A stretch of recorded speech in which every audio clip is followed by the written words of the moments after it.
Welcome back to Recall Buddy Podcast. Oh, Today, we're no. diving into Yeah, a bro. situation that's Yeah. unfolding right now. Definitely. An E. coli outbreak Mm-hmm. linked to organic carrots.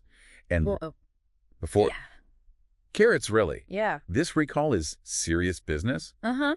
We're digging into the FDA's Oh, okay. official investigation report hot off the press All right. with an update just today, Mm-hmm. November 29th, 2024. Oh. And it's packed with information you need to know. That's great. What's particularly interesting about this case is that Okay. it isn't just a small localized issue. Right. This outbreak is spread across the U.S. Yeah. and even reached international markets, Mm-hmm. making this a truly global Yeah, concern. it is a global concern. Okay, so we've got an E. coli outbreak linked to carrots. Yep. It's a big deal. Yes. But before we get into the nitty-gritty, Okay. can you give us a bit of context? Sure. What strain of E. coli are we dealing with? And just how widespread is this outbreak? The culprit here is Shiga toxin-producing E. coli 0121H19, Okay. and it's causing some serious trouble so far. Wow. 39 illnesses have been reported, Goodness. with Yeah. 15 people hospitalized, Oh, no? and tragically, 1 death. That's awful. As for the spread, 18 states across the U.S. have reported cases, Wow. and the contaminated carrots have even reached Boy. Canada, Colombia, Hong Kong, and the UAE. Those numbers are definitely concerning. Yes. So we're talking about a multi-state, multi-country E. coli outbreak. We are. This isn't your average recall. No, it's not. And I understand that multiple brands are affected, Right. which seems unusual. Yeah. Can you shed some light on that? Absolutely. The investigation has traced the source of the contamination Okay. back to a single supplier, Grimmway Farms. Interesting. They supply organic whole carrots and baby carrots Okay. to a surprisingly long list of brands. Hurry. If we're talking about names you probably recognize, like Trader Joe's, Simple Truth 365, and many more. Wow. This single source is a major reason why we're seeing I see. such a widespread impact. It really highlights how interconnected our food system is, doesn't it? It does. One supplier can have a ripple effect Yeah. across so many brands and products. Exactly. And to make things even more complex, Mm-hmm. it sounds like there have been multiple phases to this recall. Right. What can you tell us about that? You're right. It's not a simple situation. Okay. The first recall was initiated by Grimmway Farms on November 16th. Gotcha. As the investigation progressed, however, they expanded the recall on November 21st. Okay. And again, just today, November 29th. Oh, wow. This highlights the dynamic nature of these investigations. Right. As more information comes to light, the scope of the recall can change. So true. And it underscores the importance of staying up to date. Absolutely. So what does this mean for our listeners Yeah, who well- might have these carrots in their refrigerators right now? Yeah, that's a good question. We'll make sure to include a complete list of the recalled brands, Okay. product images, and FDA links Great. in the episode description. Fantastic. But what are the key things our listeners should be looking for? It's essential to check the best if used by dates on any bagged organic carrots you have. Oh. But there's a catch. Carrots can last a long time in the fridge. That's true. So even if they're past their best if used by date, Right. they could still be contaminated. Oh, no. Don't assume that older carrots are safe. That's a great point. So it's better to err on the side of caution Absolutely. and double check those dates, even if you think the carrots are old. Yes, definitely. And it sounds like this whole situation gets even more complicated Mm-hmm.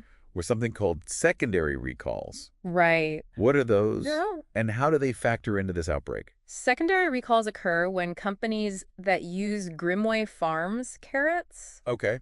in their products also have to issue recalls. For example, 4Earth Farms recalled their organic and conventional vegetable medleys Interesting. because they contain these potentially contaminated carrots. I see. It's that domino effect you mentioned earlier. That makes sense. So we've got a complex web of recalls, Yes. and it really underscores how important it is to stay informed. Right. We'll keep you updated with any new developments, of course. Of course. But what steps can our listeners take Well, to be more proactive about food safety in general?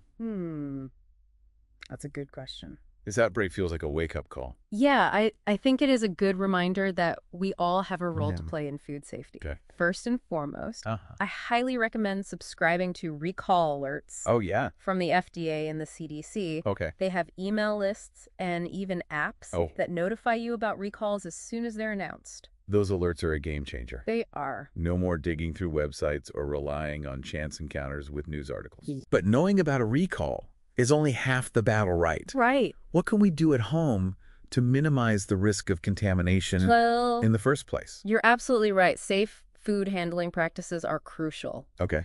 It all starts with thorough hand washing. Yes. Before and after handling any food, Right. but especially raw produce. Of course. And don't forget about cross-contamination. Cross-contamination. Yeah, That's when bacteria from one food item hitch a ride to another, right? exactly. Like if you cut raw chicken on a cutting board and then use the same board Yeah, for veggies without washing it. that's a perfect example. Okay. Using separate cutting boards for raw meats and produce Gotcha. is a simple but effective way to prevent this. Good tip. And make sure to wash and sanitize any surfaces or utensils that have come into contact with raw food. It's like having separate lanes for traffic in your kitchen. Uh-huh. I like that analogy. Keeping those raw ingredients from mingling with the ready-to-eat stuff. Exactly. What about our fridges? Oh, good point. Any tips for keeping them clean and safe? The fridge is a common culprit for cross-contamination. Really? Make sure to clean it out regularly, Oh, I especially after any spills or leaks. Good to know. And keep an eye on those temperatures. Yeah. Colder temperatures help slow down bacterial growth. So it's not just about keeping things cold. No, It's about keeping things organized and clean as well. it's all part of the bigger picture. And let's not forget the importance of cooking food thoroughly. Absolutely. Heat is our best friend when it comes to eliminating harmful bacteria. Right. Use a food thermometer to make sure you're cooking to the recommended internal temperatures. Oh, yeah. Don't rely on guesswork. I've got to admit, I used to be a bit lax about using a food thermometer. I understand. But now I realize it's such a simple way to add an extra layer of safety to my cooking. I agree. And, while we're on the subject of food safety, Yeah. I think it's important to empower ourselves to ask questions when we're dining out. You know what? I completely agree. Don't be afraid to inquire about food safety practices at restaurants. Okay. After all, you have a right to know how your food is being handled. It's about being a savvy consumer and advocating for our own health and well-being. Exactly. Now, I know this is a lot of information to process. It is. But the good news is that these food safety habits Yeah. become second nature once you incorporate them into your routine. It's true. It's like buckling your seatbelt. I like that. It's a small effort that can make a big difference in protecting your health. And if you ever have any lingering questions or concerns about food safety, don't hesitate to reach out to your local health department or the FDA. Good point. They're fantastic resources. They are. Okay, so we've covered a lot of ground today. We have. From the specifics of this E. coli outbreak Right. to broader strategies for staying safe in the kitchen and beyond. Yeah. But before we wrap things up, Okay. I want to circle back to something you mentioned earlier. The surprising number of brands affected by this single supplier.